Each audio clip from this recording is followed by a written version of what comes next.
Alright, welcome back to the shop today. Thank you for joining me again. I'm going to be honest, I think MDT might have just taken the field with this right here. Let's talk about it.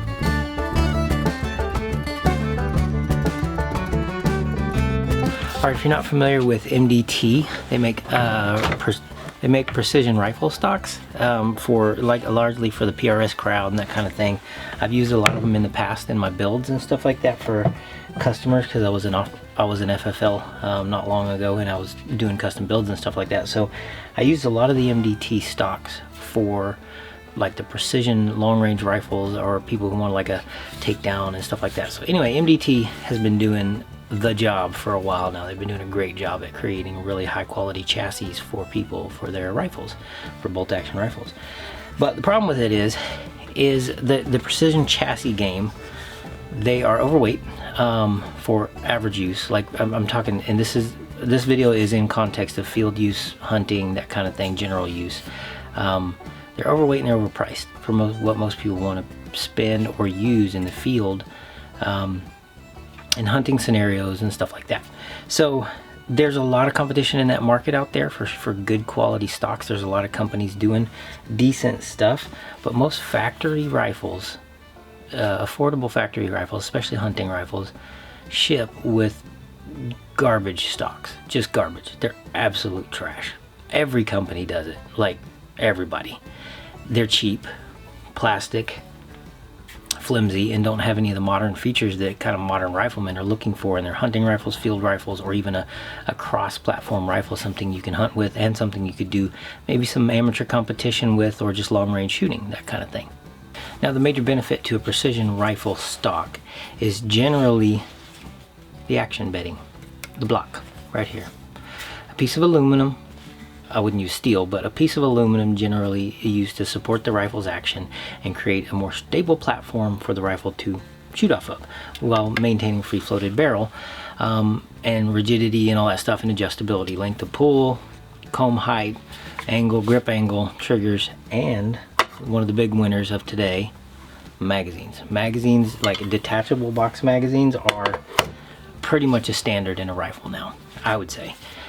So to get all those features, generally you have to look at really cheap stocks, like the CVA Cascade has a cheap stock with a lot of those options in it, and it's decent enough, but they also come with the flimsiness of a cheap stock and the non-inherent accuracy of those things. Magpul's made some decent ones over the year. Their hunter stock is pretty decent, but it's kind of chunky, thick and chunky. So there's a lot of trade-offs in the stocks that are available versus an actual precision rifle stock, which could weigh up to, some rifles weigh up to 25 pounds. These guys are shooting like in PRS and stuff like that, which is great for that. It's amazing. It makes an amazing stable platform. So you thick boys out there don't want to be walking up the side of a mountain with a 20-pound rifle. I don't. No thank you. Even just upgrading your basic level rifle, like say you have a couple of rifles in the safe, you hunt with them, you do field stuff with them, you target shoot with them, you goof off with them, you train your kids with them. You're not gonna be rocking 20-pound rifles, especially once you get the optics and you get all that stuff on top of there. So I think MDT might have come up with the perfect solution though. Okay, first let's talk context of use. What is this stock actually for? MDT sells it, advertises it as a field stock. But what does that mean? My opinion, field stock hunting, duty, rugged use, simplicity, lightweight, versatile, versatility is key, and just general use, something you could literally replace all your old busted grandpa stocks with and all the cheap plastic factory stocks with, but it's still affordable. That's kind of the key right there, is affordability. Chassis are not cheap. $800 to $1,200 average. So one of the major selling points, you can actually afford this stock. I think retail is currently retailing for $299.95. That's affordable for most people.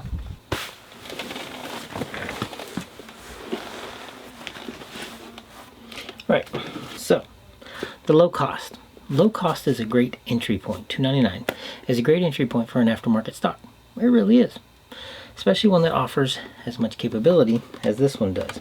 Okay, so let's talk about the obvious things that make this a better stock than the average out there, and a great stock all around. Adjustable cheek piece, beautiful. Length of pull with spacers adjustability. They're around here somewhere. Spacers, you put them in here, 2 Allen bolts, no big deal. Angled foregrip right here. Much more user-friendly foregrip for precision type of shooting. A dropped thumb well right here makes it more comfortable for more people, more positions. Beauty. They went a little cheap on this with the plastic polymer, but this is good polymer, so I don't hate that. I don't hate that. This is metal. The magazine release is actually metal. That's another obvious thing, which is good. Nice spin tension. Everything's juicy there. Holds the mags nice and secure. They pop out easy.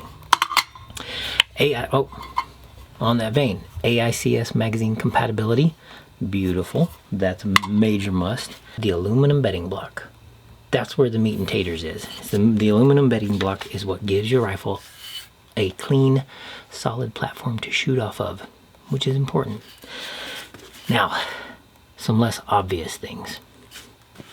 Versatility with the M-LOK. Okay, this is not standard on a lot of things unless you're looking at chassis. This is not standard on a lot of field stocks and like hunting stocks, heavy duty use stocks. Magpul does it on theirs. It's also a really good job. They do a good job with it. But M-LOK, beautiful. Got sling studs, okay, great, wonderful, whatever, check. These grip panels actually look like they're adjustable in that they can be removed. I don't know if they can. Like, I don't know if they're going to make a backup for this. I don't know if they're going to intend to put different styles and shapes out there for people. We'll see, but it looks like they could be easily. I can't verify that though. All right, so one of the problems commonly found in bedded stocks that are made of polymer, I'm talking polymer stocks with aluminum blocks in them, is flimsy forearms. See that? You see that right there? See that? That's annoying. This is a Choate Tactical. Dude, it's thickness. It's chunky thickness. This is my thick girl, Helga. All right, but this stock is thick chunkiness with an aluminum bedding block in it, which is great. No bottom metal, which is a lose, and no adjustability except for this, which is a lose. I had to rig that. But even with a stock like this, I can freaking squeeze it and hit the barrel. That's annoying. I've been able to do that on stocks that I've spent good money on, and it's annoying. MDT seems to have come up with a very elegant solution for this. Look at that channel. There's a plate in there, and it looks like it's ribbed and ridged, and it locks into this forearm channel and provides rigidity. Rigidity, people. Rigidity. So I'm going to test that. Let's get this stock. Oh, my dirty girl. Yeah, let's do it. Helga's been living in this Choate Tactical stock for a while, and it's one I built, but it's way thick. It's got that M40 style thickness, thick and chunkiness, and the barrel channel sucked from day one. It would not take an M24 contour barrel, which is what this is. It's a 22-inch barrel, so I went with the 22-inch because I run a suppressor on it, but it would not take a M24 contour barrel, so I had to get in there and grind it out, and it still slaps it. So that's a problem. Here we go. So we have bolts supplied. Bolts are supplied right in there, and look, a piece of plastic to keep your dang bolts where they belong. Simple, clean, effective.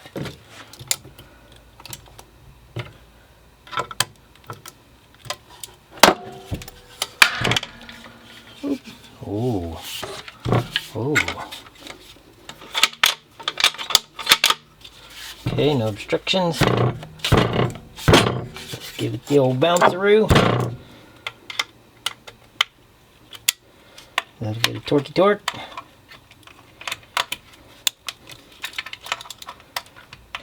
Some more bouncer. Ooh, quick. And I'm gonna hog this down now.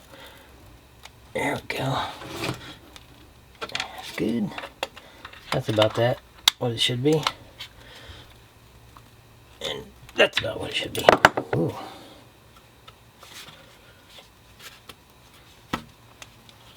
So bound up right onto the bolt. And there's a problem right there.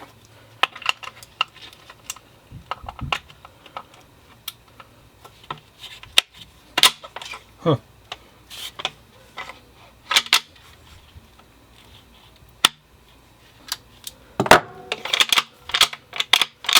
Okay, so first hitch in the giddy up. This bolt right here was binding on the bolt, yeah, this action screw there. Yeah, see, it binds up on the bolt face. That's a problem. It's an easy fixable problem, but it's a problem nonetheless. Okay, so kind of the first hitch in the giddy up here. Alright, so the front action screw is actually binding up on the bolt when fully torqued down. So, it's not a big deal to crown that a bit, but that measurement's off somewhere. Alright, well, it's an easy fix.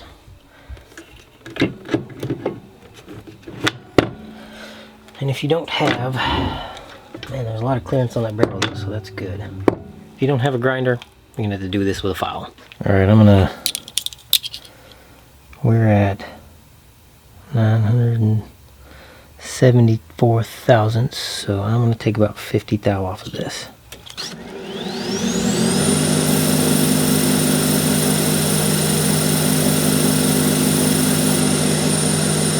Okay, to be completely fair, this is not the first time I've run into this with aftermarket stuff, so I won't say it's a big knock against MDT. It's just the nature of mechanics and the beast. When you're making mass-produced bolts, or you're outsourcing bolts and stuff, and you're putting things together, it's not always perfect. So I have had to do that before. All right. I've got the back screw in, not fully torqued. Actually, this went with 20 thousandths off to begin with. Let's start with 20 thou. Because you want to maintain as much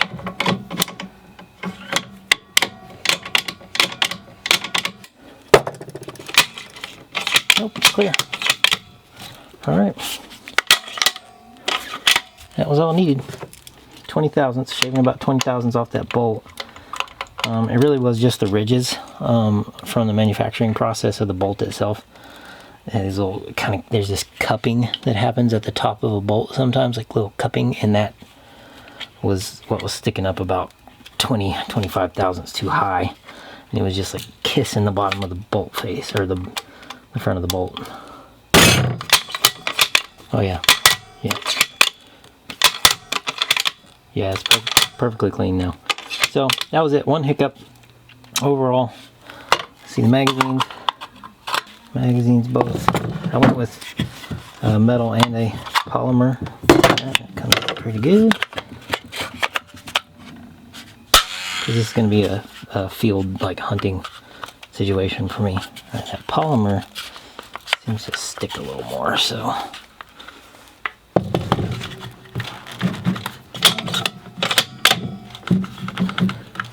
Polymer magazine is sticking.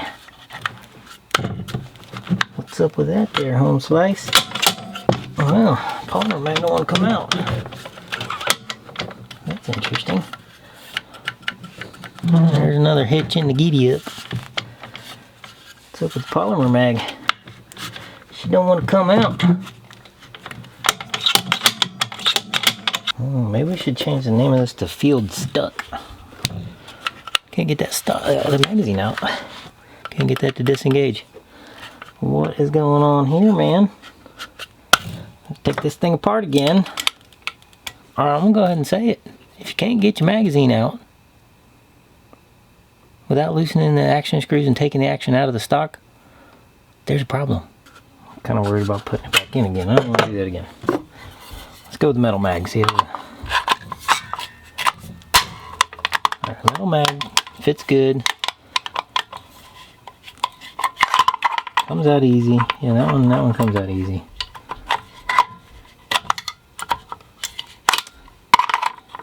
Deal here.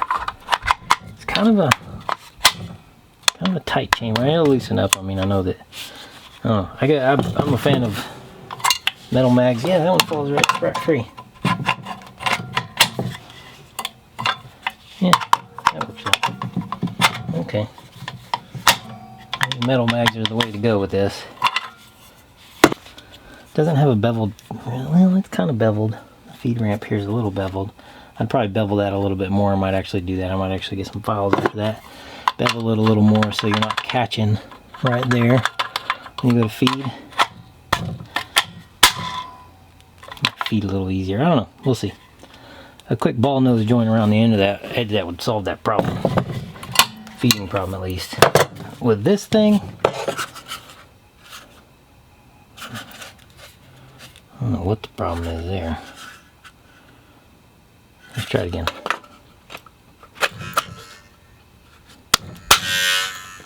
Alright, seats in there, nice and positive.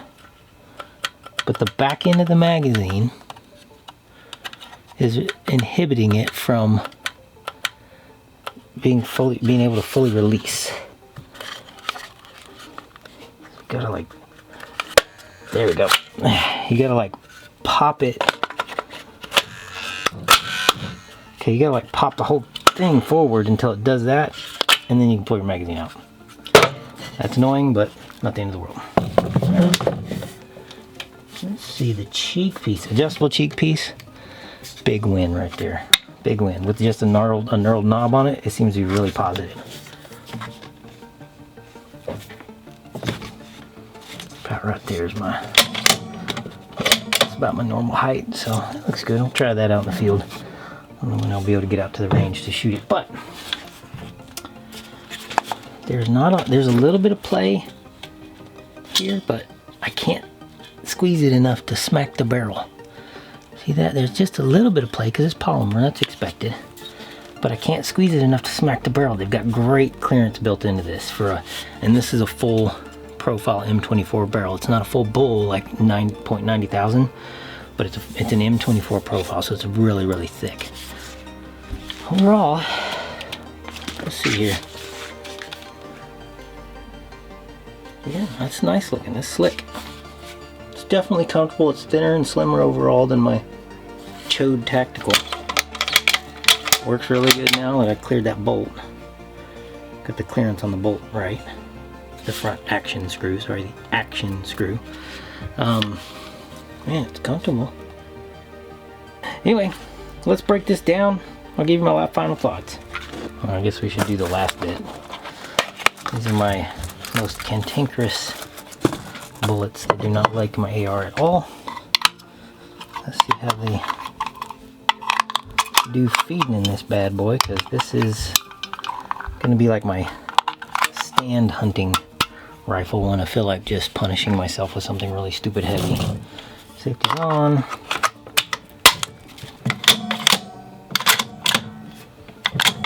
Okay, good. For another one. Yeah, it feeds really nice. Plastic boy here. Go in there. Good gravy. Good feed. Good feed and ejection. Huh. Everything works. There's a bonus. Alright, sum it up here. My three main gripes. Polymer trigger guard, not the end of the world. That bolt needed a little bit of shaving to get so it wasn't interfering with the bolt face. The front action screw needed to be shaved, and the polymer mags a little bit cantankerous to get out. That will probably wear in and you get a feel for things. Those aren't deal killers for me at all. This overall, compared to a lot of what's out there in this category, context of use, I think this is pretty much as good as it gets for an aftermarket field stock.